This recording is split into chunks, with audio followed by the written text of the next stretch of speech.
ስለ አባይ በመናገር ስለ ህዳሴ በመናገር ስለ ንጋት በመናገር ጊዜ አናባክንም።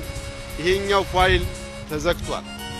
አሁን በሚቀጥሉት ጥቂት ዓመታት የሚሰሩ ዋና ዋና ስራዎች ከብዙዎቹ ጥቂቶቹን ለመላው ኢትዮጵያውያንና ለኢትዮጵያ ወዳጆች ለማብሰር እፈልጋለሁ።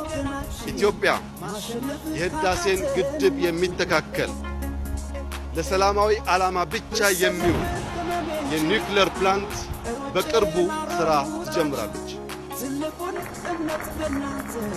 ኢትዮጵያ በአፍሪካ ግዙፍ የሆነውን የኢትዮጵያ አየር መንገድ ሥራ በቅርቡ ትጀምራለች። በጥቂት ሳምንታት የመጀመሪያው የጋዝ ፋብሪካ ይመረቃል።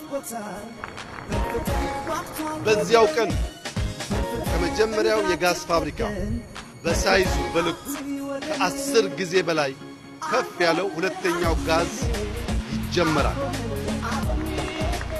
በዛው ዕለት ለዘመናት ስንመኝ የነበረው ነዳጅ የማውጣት ፍላጎታችንን ህልማችንን እውን የሚያደርገው ሪፋይነሪ በአንድ ወር ባነሰ ጊዜ ውስጥ ሥራ ይጀምራል።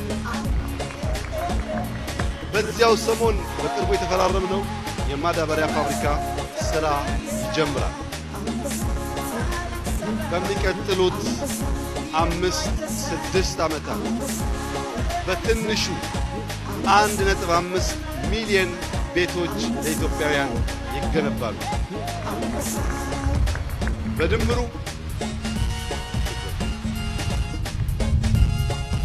በድምሩ ከ30 ቢሊዮን ዶላር በላይ ሀብት የሚፈስባቸው የአፍሪካን ልጆች ቀና የሚያደርጉ የኢትዮጵያን ብልጽግና የሚያሰምሩ ሜጋ ፕሮጀክት ያልገለጽኳቸውም ጭምር ከፊታችን ስላሉ ከዚህ ሰዓት በኋላ ኢትዮጵያውያን በሰራነው ገድል ሳይሆን ከፊታችን በሚጠብቀን ከባድ ሥራ ታጥቀን እንድንነሳ የኢትዮጵያን ብልጽግና እንድናፋጥን የኢትዮጵያን ብሩህ ተስፋ እንድናፋጥን ነግቷል ሳይመሽ ሥራችንን እንድንጨርስ በጋራ አብረን እንድንቆም በታላቅ ትሕትና ልጠይቃችሁ እፈልጋለሁ። የኢትዮጵያ የታሪክ እጥፋት፣ የኢትዮጵያ የብልጽግና መሠረት፣ የኢትዮጵያ የማንሰራራት ዘመን ዛሬ በሁሉም የኢትዮጵያ አቅጣጫ የታወጀ ስለሆነ ኢትዮጵያዊ ወንድሞቻችን እንዳይረፍድባችሁ ተባብረን ተደምረን ኢትዮጵያን እናቅና።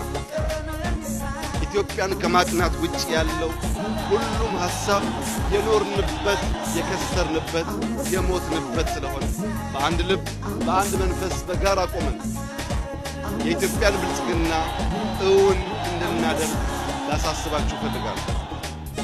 ይህ የማይሳካ ለይመስላቸው ለቅርብ ለሩቅ ጠላቶቻችን ደግሞ እኛ ኢትዮጵያውያን የማይሞት ስም እንጂ የማይሞት አካል የለንም። አካላችን ሞቶ የማይሞት ስም ለማስቀረት የማይሞት አሻራ ለማኖር የምንተጋ ሕዝቦች ስለሆን ከእኛ ጋር መጋጨት ሳይሆን መስማማት ብቻ ነው የሚያዋጣው።